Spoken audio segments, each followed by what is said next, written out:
Bapak Ibu jemaskan yang rahmati Allah Subhanahu wa taala. Kita akan melanjutkan kajian Tafsir Al-Munir karangan Dr. Wahbah Zuhaili masih dalam surat Hud. Sekarang masuk ayat 103 nanti sampai 109. Al-ayatu mutassilatun bima qablaha min ajli bayanil ibrah min qasasil ummami dhalimah anna dzakarallaha ta'ala al-ibrah min ikhlaqil umami ad-dhalimah fid dunya. Di ayat sebelumnya kita sudah bahas pelajaran-pelajaran apa yang bisa diambil dari kisah-kisah para nabi. Tetapi pelajaran yang banyak diambil dari ayat sebelumnya adalah fid dunya, di pelajaran terkait dengan dunia. Yang sebelumnya kan tentang jejak-jejak para nabi. Dzakarahuna al-ibrah jazaa'ul akhirah. Nah, di ayat-ayat ini, tema ini juga akan menjelaskan tentang ibrah. Apa? Al-ibratu fi qasasil Qur'an yuzi'ul akhirah.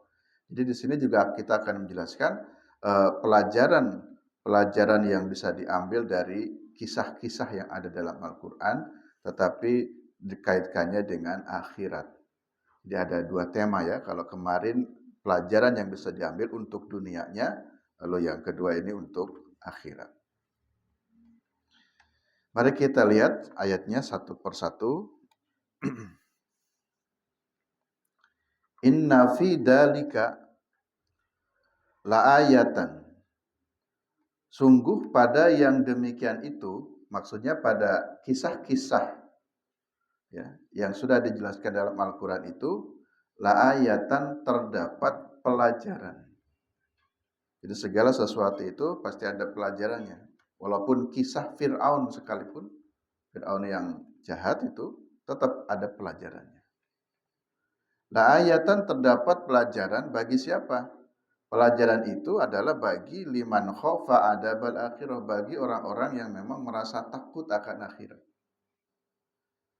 Jadi ketika membaca kisah Fir'aun, orang-orang yang merasa takut dengan siksa Allah itu kan, itu benar-benar jadi pelajaran bahwa saya tidak boleh seperti itu, atau jangan sampai ada manusia yang seperti itu. Karena nanti akibatnya akan mendapatkan siksa kelak di akhirat. Nah, jadi pelajaran itu bisa didapat bagi liman khofa adabal akhirah, orang-orang yang takut dengan siksa Allah. Dalika yang demikian itu pula yaumun, pada satu hari majmu'un akan dikumpulkan lahunas orang-orang, wadalika yaumun mashhud. Dan di sini kan cerita tentang kiamat, karena nanti ya adabul akhirah, siksa akhirat itu sudah mulai digambarkan pada proses kiamat itu. Jadi pada nanti hari akhirat, hari kiamat terus akhirat itu ada satu hari yang di satu hari itu majmu'un lahunnas, seluruh manusia itu kumpul di sana. Majmu' dikumpulkan, sopo annasu manusia. Kalau besok tanggal 9 seluruh kaum muslimin yang haji kumpul semua di mana? Di Arafah. Itu gambaran miniatur padang Arafah di seluruh manusia dari berbagai penjuru ya, dengan status sosial yang berbeda-beda, semuanya kumpul di satu tempat di Arafah. Nanti kelak ada lagi satu tempat yang majmu', yang akan dikumpulkan seluruh manusia, yang sering kita kenal dengan padang mahsyar ya. Kalau di akhiratnya mahsyar ya. Nah, ini di Arafah.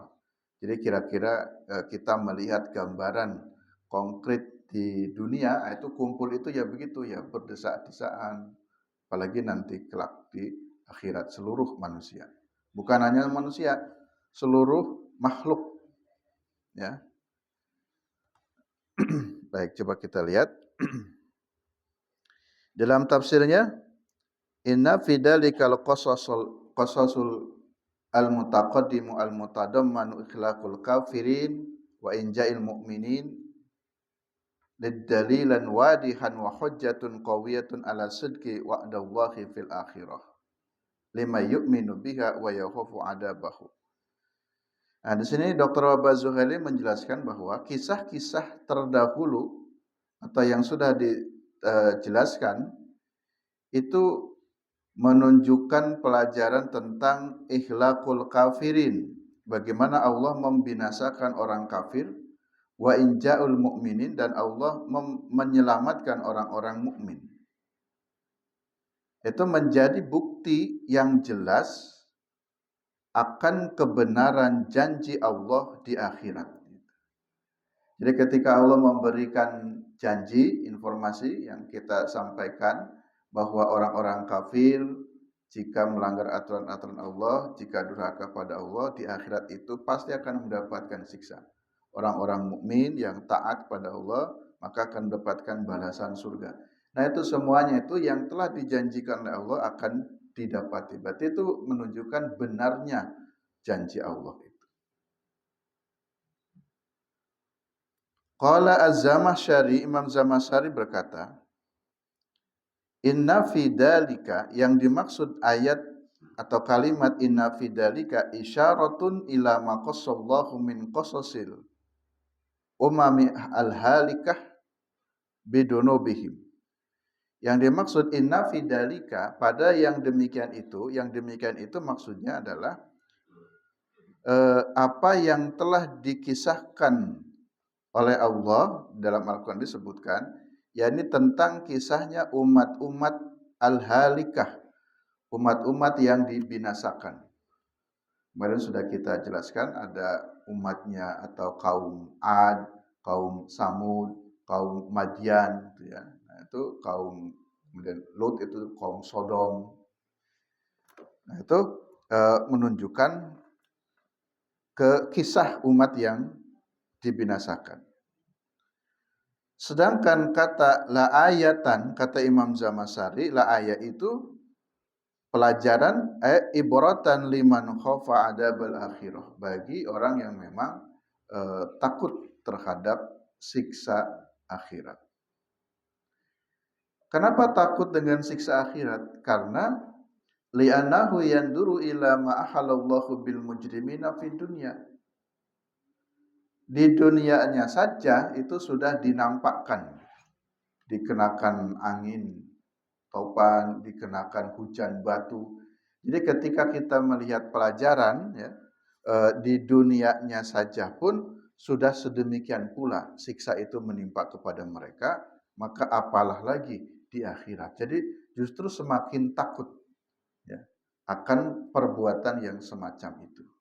Nah, itu mengambil pelajaran itu kan, kisah itu yang positif, yang negatif, tapi maknanya nanti tetap positif. Nah, cuman kalau kayak film ya, dalam film kan selalu ada tuh tokoh yang baiknya ada, yang buruknya ada. Sesungguhnya kita bisa mengambil kedua pelajaran itu, yang baik dan yang buruk. Hanya kadangkala kalau film itu ditonton oleh anak-anak, itu anak-anak cenderung yang ia senangi hanya yang buruknya atau yang jahatnya. Padahal yang baiknya juga ada.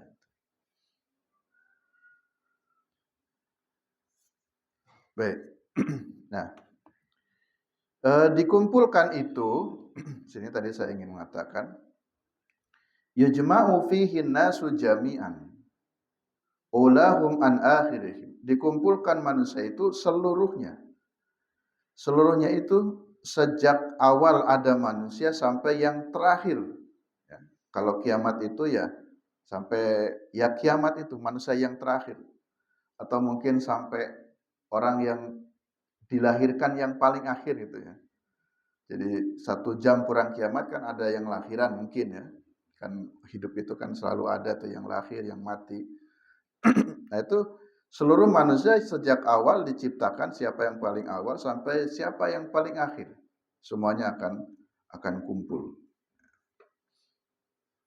Ada warung apa itu yang warung Madura ya, yang bukanya full non-stop. Bukan hanya 24 jam tapi buka sampai hari kiamat datang. Satu hari sebelum kiamat datang katanya full. Itu branding warungnya ya. Jadi menunjukkan yaitu selalu buka satu hari sebelum kiamat. Karena ada warung itu yang buka tutup, bahkan sering tutupnya. Jadi si pembeli kan malas. Tapi kalau Madura pokoknya full buka terus. Wadzalika yaumum mashhud. Disitulah hari yang disaksikan. Nah, hari dikumpulkan manusia dan hari disaksikan itu tahduruhul malaikat. Seluruh malaikat pun hadir tadi. Yang saya katakan bukan hanya saja manusia, tapi malaikat juga hadir. Wa yajtami'u fihi rusul. Semua rasul hadir. Wa tusyaru fihi al-khalaik. Nah ini. Dan seluruh makhluk pun semuanya kumpul. Jadi bukan yang dikumpulkan bukan hanya manusia, tapi seluruh makhluk itu kumpul. Baik itu minal insi wal jinni wat thair wad dawab. Itu yang kumpul itu baik dari kalangan manusia, jin, burung, wad dawab dan binatang-binatang. Nah, jadi di sini dalam tafsir disebutkan begitu. Jadi yang kumpul itu semua makhluk, bukan hanya saja manusia. Ayat berikutnya 104. Wa ma nuakhiruhu illa li ajalin ma'dud. Dan kami tidak menunda kecuali waktu ma'dudin yang sudah ditentukan. Jadi maksudnya kalau hari kiamat sudah ditetapkan pasti tidak akan ditunda-tunda lagi. Ya. Berbeda dengan kita sudah janjian besok ketemuan atau besok rapat hari Ahad. Janji atau ketentuan yang sudah diagendakan akan kumpul di hari Ahad bisa saja ditunda. Ini mohon maaf ditunda karena Pak Ketua baru ada seripah. Kan bisa saja ditunda. Tapi kalau dalam catatan Allah, kalau sudah ditentukan kapan itu kiamat, hari apa, jam berapa, itu pasti terjadi, tidak akan lagi ditunda-tunda. Maksudnya akhbarahullahu ta'ala an ta'khiri yaumil qiyamah wa adabihi ila ajalin muayyanin. Jadi apa yang diinformasikan oleh Allah bahwa kiamat itu dan azab yang akan diberikan itu sesuai dengan ketentuannya, tidak akan diakhirkan atau tidak akan ditunda-tunda lagi. Ai ma nuakhiru iqamatal qiyamah. Kami tidak akan menunda atau mengakhirkan kiamat, wala yuzadu 'alaiha wala yanqusu minha. Dan juga dalam bab sanksi atau azab siksa itu juga tidak akan dilebih-lebih, tidak akan dikurang-kurang. Jadi kalau umpamanya mohon maaf ya, orang mukul kena had dipukul 40 kali, bisa jadi lebih ya, sengaja dilebihkan dipukulnya saking jengkelnya, atau bisa jadi kurang. Tapi kalau Allah, ketentuan Allah dalam masalah siksa pun itu tidak akan lebih dan tidak akan kurang. Jadi kalau ketentuan Allah umpamanya disiksa 100 kali, ya sudah 100 kali. Tidak akan sampai 200, tidak akan kurang juga dari 100 umpamanya. Itu semuanya li'iqta'il fursati al-kafiyah linnasi liislahi a'malihim. Jadi seluruhnya dikumpulkan dan dipersaksikan. Jadi nanti semuanya tahu. Jadi kalau tayangan itu nobar bersama ya. Ternyata nanti Bu di akhirat itu ya Pak ya semuanya. Kita jadi tahu perbuatan masing-masing itu kayak ternyata Pak Anu Tapi kan hanya dalam dirinya saja. Tapi setelah itu dia akan berpikir tentang urusan dia sendiri. Oh, ternyata Ibu Fulana pernah melakukan. Jadi yang kita sembunyikan hari ini, kita tutupi hari ini, semua itu nanti akan ditampakkan semuanya. Tidak ada yang rahasia lagi. Maka oleh karena itu, kita harus sering-sering bersyukur pada Allah. Bersyukur kepada Allah itu karena Allah itu sayang tidak membukakan aib kita yang sebenarnya. Ya. Aib kita yang sebenarnya kan ditutupi oleh Allah. Jadi itu tanda sayangnya Allah kepada kita. Wah, kalau enggak, itu aib kita itu sudah nampak ya di hadapan semua manusia. Orang-orang tahu. Di dunianya masih ditutupi sebagai tanda sayangnya, maka kita juga harus semakin dekat dengan Allah. Tapi nanti di akhirat nanti semuanya akan masyhud, akan disaksikan, semua orang akan ikut menyaksikan semua tadi tayangan ya amal-amal manusia itu. Ayat berikutnya, yauma ya'ti la takalamu nafsun illa biidni faminhum saqiyyun was sa'idun. Nanti pada hari kiamat atau di akhirat nanti, ay yaumu ya'ti yaumul qiyamah la yatakallamu ahadun illa biidnillah. Tidak ada seorang pun yang dapat berbicara kecuali dengan izin Allah. Seperti lagu siapa Bapak Ibu? Mulut dikunci. Bimbo apa itu ya? Kalimatnya apa? Krisa. Apa itu? Coba kalimatnya apa itu? Akan datang hari mulut dikunci, kata tiada lagi. Nah itu diambil dari ini ayat Al-Quran. Jadi akan datang satu hari yang mulut dikunci, kata tiada lagi. Jadi orang sudah nggak bisa beralibi, orang nggak bisa lagi berbohong, nggak bisa. Semuanya itu tubuhnya akan berikan kesaksian. Kalau mencuri, kalau di dunia mencuri itu kan mulutnya bilang, saya nggak mencuri. Tapi besok tangannya bilang, saya kok yang ngambil. Kata si kaki, saya yang melangkah. Gitu. Jadi si mulut itu sudah nggak bisa apa-apa lagi nanti. Kan sekarang kan kita di tanda kutip ya, dikendalikan atau yang mengendalikan oleh mulut. Seluruh perbuatan kita ditutup oleh mulut. Tapi besok, la yatakallamu. Ya. Nafsun la takallamu nafsun, sudah tidak ada lagi seorang pun yang akan bisa berbicara kecuali dengan izin Allah karena mulut sudah dikunci. Seperti dalam ayat yang lain, yauma yaqumur ruhu wal malaikatu shaffa la yatakallamuna illa man adina lahur rahmanu wa qala shawaba. Jadi la yatakallamun ya dalam surat apa itu? An-Naba ya. Jadi itu menunjukkan memang benar-benar tidak akan bisa bicara.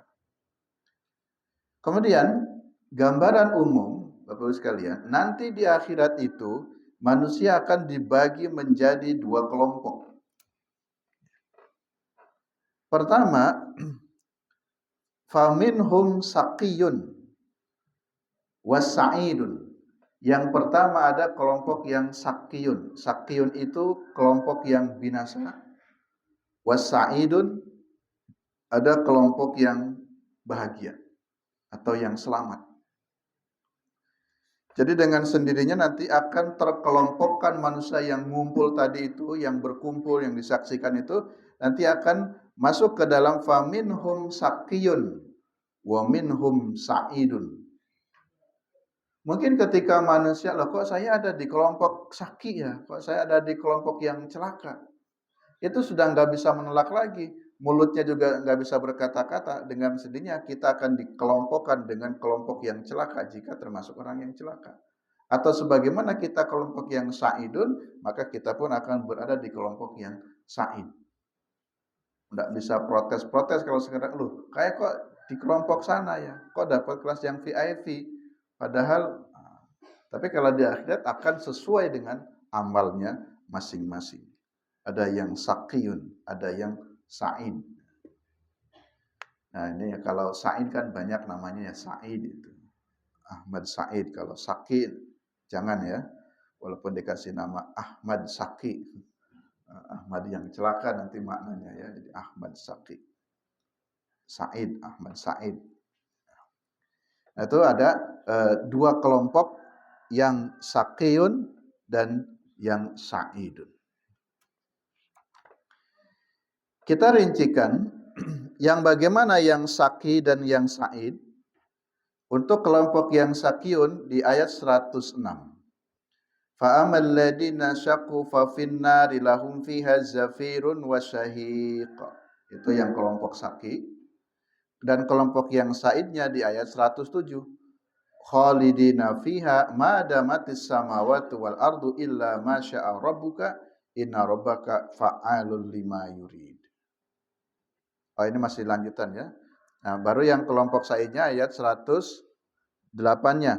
Wa amal ladina su'idu fa fil jannati khalidina fiha ma damatis samawati wal ard illa ma syaa rabbuka ata'an ghairu majdud.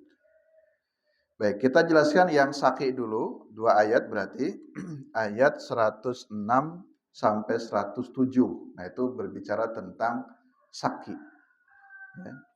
Jadi ini strukturnya bagus ya. Di ayat 105-nya menjelaskan dulu manusia itu ada yang Sakiyun dan ada yang Sa'idun. Nah, terus Al-Quran menjelaskan yang kelompok Sakiyun itu yang bagaimana. Nah, ini dijelaskan. Yang Sa'id juga yang bagaimana. Sekarang yang Saki dulu. Jadi yang Sakiyun itu orang-orang yang celaka. Ya. Summa bayanallahu ta'ala halal asqiya wa halal su'ada faqala anil fariqil awal. Nah, kita jelaskan dulu yang kelompok pertama. Itu yang Sakiyun. Ayat fa'amma al-asqiya fahum fi jahannam. Nanti orang-orang yang Saki itu akan berada tempatnya di neraka jahanam. Kenapa? Bisababi i'tiqadihim al-fasid wa amalihim as-sayy. Disebabkan mereka itu i'tiqadnya rusak, keyakinannya rusak dan amalnya pun amal yang buruk sehingga mereka akan ditempatkan di dalam neraka. Yang di sini disebutkan di neraka itu sifatnya khalidina fiha, akan kekal di dalamnya. Illa kecuali masya'a rabbuka, ya kehendak Allah. Jadi kalau Allah berkehendak, ya tentu itu lain lagi. Tetapi orang-orang yang dalam kisah-kisah kayak Fir'aun dan seluruhnya orang-orang kafir, itu termasuk kelompok yang Sakiyun, akan masuk ke neraka kekal. Kekekalannya Allah tentu ada hak prerogatifnya Allah. Terserah Allah. Ya. Mungkin ada yang tadinya mungkin masuk neraka akan kekal, Allah berkehendak lain tidak jadi kekal, bisa saja. Karena itu hak prerogatifnya Allah. Kemudian nah, di sini ada keterangan. Qala Ibnu Jarir, berkata Ibnu Jarir, min adatil Arab idza aradat an tasifa syai' bid-dawam abadan qalat hada daimu dawamus samawati wal ard wa kadzalika yaquluna huwa baqa makhtalafal laili wan nahar. Nah, coba Bapak Ibu perhatikan di Al-Qur'an itu kan ada kalimat madamatis samawati wal ard, gitu ya. Madamatis samawati wal ard. Baik dalam ayat yang Saki maupun dalam ayat yang Sa'id. Dalam ayat yang Sa'id juga wa amal ladina su'idu fa fil jannati khalna fiha madamatis samawati wal ard. Nah, kalimat itu madamatis samawati wal ard, kata Ibnu Jarir, itu adalah min adatil Arab, bagian dari kebiasaan orang Arab untuk mengatakan jika sesuatu itu kekal langgeng, itu dengan mengatakan kalimat madamatis samawati wal ard. Jadi bahasa lain, selama masih ada langit dan bumi. Itu maksudnya itu kekal. Jadi hanya sebuah ungkapan untuk mengatakan kekal. Kalau kita kan ya kekal, ya khalidin taunya. Tapi orang Arab terkadang kata Ibnu Jarir untuk mengatakan bahwa yang demikian itu akan kekal. Kalimatnya dengan madamatis samawati wal ard. Selama langit dan bumi itu masih ada. Atau dengan ungkapan lain, huwa baqa makhtulifal laili wan nahar. Selama siang dan malam ini masih ada. Itu sebuah ungkapan yang biasa diucapkan oleh orang-orang Arab untuk mengatakan kekal itu madamatis samawati wal ard, selama langit dan bumi masih ada, atau ma baqa al-lail wan nahar, selama siang dan malam itu masih ada. Itu bahasa lain adalah kekal. Kalau yang Sa'id dijelaskan di 108, wa amal ladina su'idu fa fil jannah khalidina fiha. Demikian pula orang-orang yang Sa'id itu dijanjikan oleh Allah bahwa mereka akan dimasukkan ke dalam surga yang kekal di dalamnya. Madamatis samawati wal ard, pokoknya selama ada kehidupan atau selama ada masih ada Tuhan, ya selama itu pula. Illa ma syaa rabbuk, kecuali apa yang dikehendaki oleh Allah. Ini semuanya menggunakan huruf istisna, illa. Jadi illa. Nah, tentang huruf istisna itu kata para ulama mufassirin ahada asyara qaulan, ada sekitar 11 pendapat. Salah satunya dzakaraha al-Qurtubi, yang dijelaskan oleh Imam Qurtubi. Wa qala az-Zamasari, Imam Zamasari mengatakan al-istisna'u min khuludi fi adabin nar wa min khuludi fi na'amil jannah. Salah satunya kata Imam Zamasari, istisna itu adalah istisna dalam kekekalan siksa neraka dan kekekalan dalam nikmat surga. Jadi kalau belajar bahasa Arab kan ada macam-macam istisna gitu. Jadi ada sekitar 11 istisna. Salah satunya ini, ada istisna dalam kekekalan neraka. Jadi seorang yang masuk ke neraka itu akan kekal kecuali yang dikehendaki oleh Allah. Mungkin ada yang dikehendaki Allah menjadi tidak kekal, atau bisa jadi orang-orang yang sa'id akan masuk ke dalam surga dan kekal di dalamnya illa masya'a rabbuk, kecuali Allah menghendaki. Ya, kalau masya'a rabbuk itu Allah menghendaki mungkin bisa saja. Ya. Ada satu kisah ya, ini tapi kisah ini wallahu alam ini benar apa tidaknya, tetapi hanya untuk saya ingin memberikan contoh. Mungkin saja yang sudah di surga pun jadi turun begitu, kalau Allah berkehendak. Kisah ini kisahnya anu sih ya, dulu saya dengar waktu Zainuddin MZ itu ya, masih ingat itu ya. Jadi kisah seorang anak dan orang tua, jadi anak dan bapak ibunya. Jadi si orang tua itu masuk surga, anaknya masuk neraka. Terus anaknya protes gitu. Kurang lebih ya intinya itu. Anaknya tuh protes. Ya Allah, itu orang tua yang itu, tuh bapak yang itu atau ibu yang itu kok masuk di surga? Tolong turunkan ke neraka bareng saya gitu. Terus dalam pemeriksaan itulah, kenapa kok bisa turunkan? Lah dia itu masuk surga karena dia memang betul dia ibadah, tapi ibadahnya itu apa sendiri. Ibadahnya itu nggak peduli dengan yang lain. Saya sebagai anak, saya nggak sholat nggak dibangunin. Saya nggak sholat nggak pernah diingetin. Kalau bapak ibu saya sholat sendiri saja, solehnya soleh sendiri. Tapi saya nggak diingetin. Saya kan karena nggak diingetin, saya kalau masuk neraka kan salah dia juga, saya orang tua itu. Orang tua saya tidak mabuk, saya mabuk, tapi orang tua saya nggak pernah menegur, nggak pernah melarang. Jadi saya mabuk berdosa ya, karena sebab dia juga. Jadi nggak adil kalau saya masuk neraka. Tolong itu yang bapak, yang ibu yang naik ke surga itu. Akhirnya setelah begitu diperiksa, ternyata ya benar tanggung jawabnya itu nggak mendidik anak dan seterusnya. Akhirnya turun kembali. Tapi itu kisah ya. Tapi sekali lagi kisah ini saya belum pernah ngecek itu riwayatnya seperti apa. Tapi kalau melihat keumuman lafaz Quran illa masya Allah atau illa masya Rabbik, jadi mungkin saja.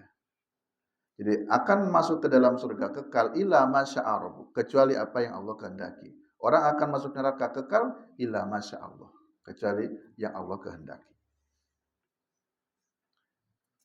Nah, jadi tadi Bapak Ibu ya, ya minimal kisah itu untuk mengingatkan saja ya. Jadi jangan asik ibadah sendiri, tapi membiarkan anak-anaknya enggak ibadah itu. Jadi masuk surga itu bukan masuk surga sendiri, masuk surga itu harus bareng-bareng itu loh, harus bersama-sama.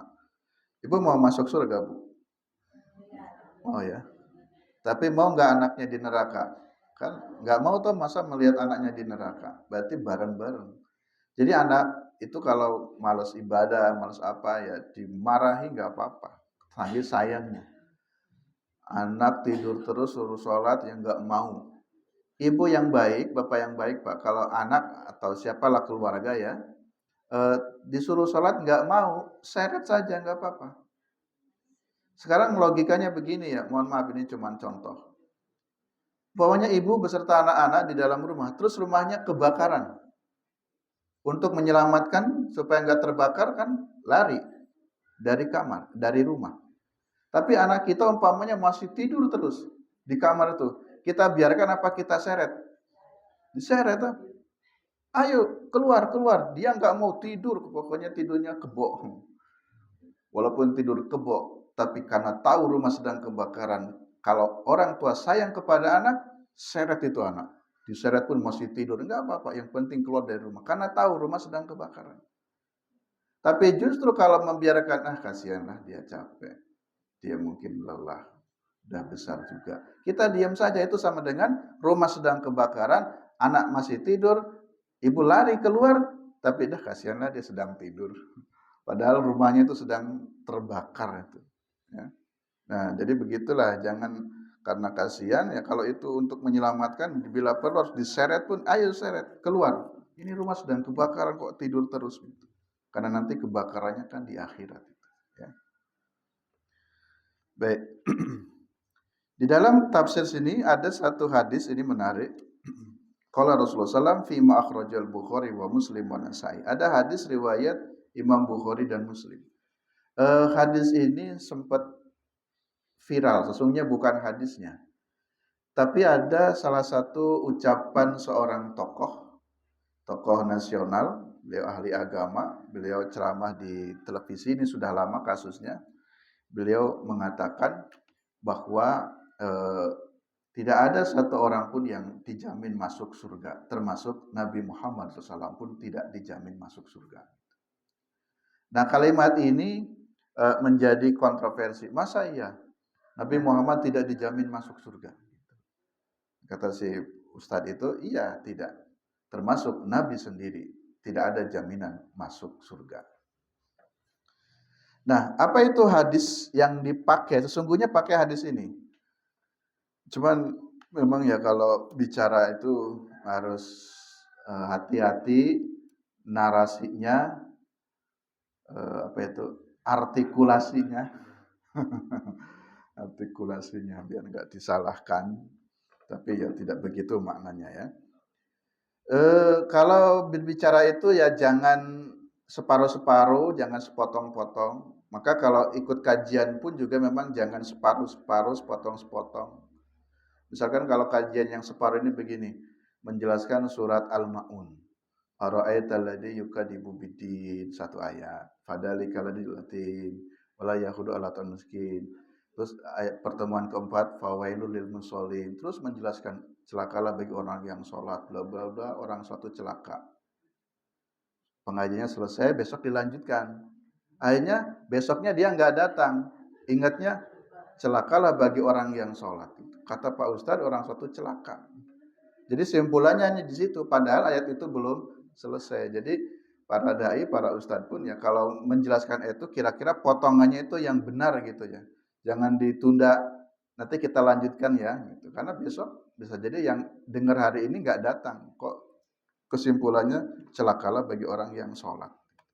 Padahal yang celaka itu adalah alladzina hum an sholatihim sahun. Ya sholatnya yang sahun yang celaka itu. Jadi orang jadi takut ya. Seperti orang mau Jumatan, ada orang jarang sholat, jarang Jumatan, terus berangkat ke masjid. Terus balik lagi ketemu dengan bapak. Loh mas, kok nggak jadi? Enggak, kenapa? Takut. Kok takut? Karena tadi pas saya masuk dengar pengumuman, yang bawa HP mohon dimatikan.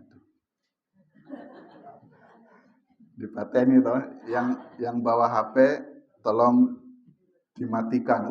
Nanti saya dibunuh gimana? Akhirnya dia nggak jadi Jumatan. Ya, jadi yang bawa HP suruh dimatikan. Nah ini hadisnya Bapak Ibu sekalian. Ya, ini hadis. Tetapi maknanya jangan sampai menjadi berhenti. Jadi gini hadisnya. Hadis dari Abu Hurairah. Nabi mengatakan, la yadkhulu ahadum minkum al-jannata bi amalihi. Seseorang di antara kalian tidak akan masuk surga karena sebab amalnya. Jadi Bapak Ibu tidak akan masuk surga karena sebab amal. Bapak Ibu amalnya sholat jamaah, sholat tahajud, puasa sunnah, ngaji segala macam itu kan amal. Jadi hanya kita merasa bangga, alhamdulillah amal soleh saya banyak. Pasti saya akan masuk surga. Lalu kata Nabi, la yadkhulu ahadukum minkum al-jannah bi amalihi. Seseorang itu bahasa lain tidak ada jaminan masuk surga dengan amal solehnya. Qalu, sahabat bertanya, wala anta ya Rasulullah, termasuk engkau ya Rasul? Gitu. Nah ini sini pertanyaannya itu. Termasuk engkau ya Rasul tidak ada jaminan masuk surga? Qala, Nabi menjawab, wala ana, iya termasuk saya. Gitu. Maka hadis ini terpotong di sini termasuk saya. Akhirnya simpulannya bahwa Nabi pun tidak ada jaminan masuk surga. Tapi kan sudut pandang orang beda-beda. Nabi Muhammad nggak masuk surga, berarti bisa masuk neraka juga ya. Padahal Nabi sudah termasuk kategori yang dijamin masuk surga. Nah di sini dialognya bahwa Allah tidak akan memasukkan kalian itu ke dalam surga karena sebab amalnya. Sahabat tanya, termasuk engkau ya Rasul? Iya, termasuk saya.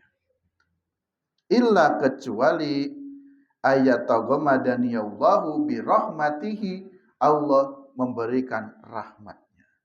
Jadi masuk surga itu bahasa lain dengan rahmat Allah. Tapi di sini maknanya jangan separuh-separuh, jangan parsial memahaminya. Wah kalau begitu nggak perlu beramal, yang penting kita berharap rahmat Allah. Jangan pula. Tapi orang itu jangan pede karena banyak amalnya, tapi nggak pernah minta rahmat Allah. Siapa bilang akan dijamin masuk surga dengan sholatmu, dengan sedekahmu, dengan kebaikan-kebaikanmu. Jadi maknanya dua sebetulnya, digabungkan. Ya, kalau disimpulkan di sini mungkin orang akan memahami bahwa masuk surga itu bukan sebab karena amal solehnya, tapi karena rahmat Allah. Hanya orang akan berpikir pula nggak perlu beramal kan gitu. Padahal Nabi SAW itu orang yang kurang apa beramalnya. Kalau sholatnya sampai bengkak-bengkak, jadi beramalnya ya serius. Tapi selain serius, mohonlah rahmat Allah. Karena rahmat Allah pun ini yang bisa menentukan ya, orang itu masuk surga ataukah tidak.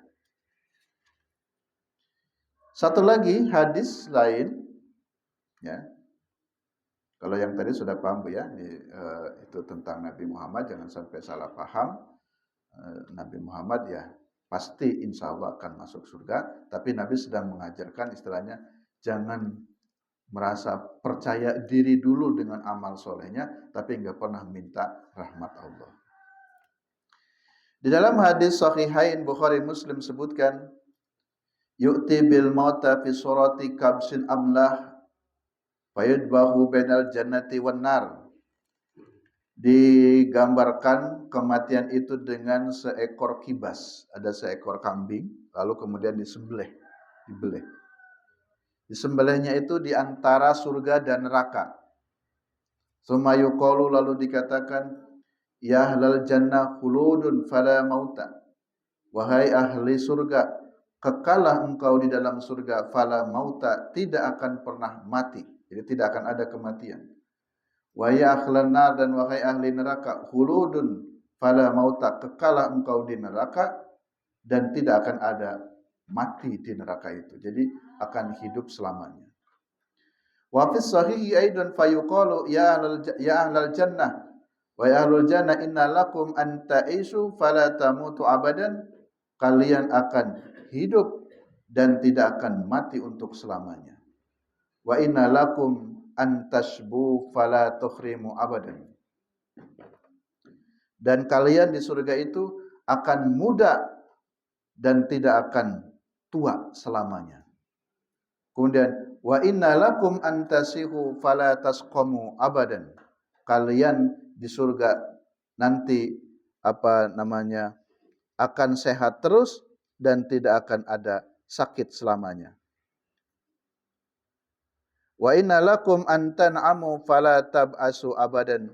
Dan di dalam surga nanti akan mendapatkan kenikmatan dan tidak akan ada rasa putus asa untuk selamanya. Baik, ini gambaran kalau sudah di surga dan di akhirat itu abadan itu maknanya adalah selamanya itu tidak akan ada kematian lagi. Jadi hidup kita ini Bapak Ibu di dunia itu hanya ya sementara, tapi kalau di akhirat itu akan selama-lamanya. Kalau di dunia kan kita belum ada pahala atau belum ada siksa ya. Kita belum tahu nih netral di dunia itu. Tapi kalau sudah meninggal kita jelas kita akan posisi di neraka atau di surga. Kalau di neraka kan selama-lamanya, wah ngeri juga ya. Tiap hari dapat siksa terus. Sebagaimana kalau di surga selama-lamanya kan alhamdulillah dapat nikmat terus. Dan gambaran di surga itu ya kalau di surga semuanya muda. Ya. Jadi nanti simbah-simbah enggak ada lagi di surga Mbah ya. Nah, Mbah enggak akan masuk surga. Nah, itu yang nangis itu simbah ya. Allah kalau begitu gimana amal saya? Iya karena simbah enggak ada di surga. Karena kalau sudah masuk surga itu semuanya muda. Yang di sini sakit-sakitan, kalau sudah di surga tidak ada yang sakit, jadi sehat semuanya.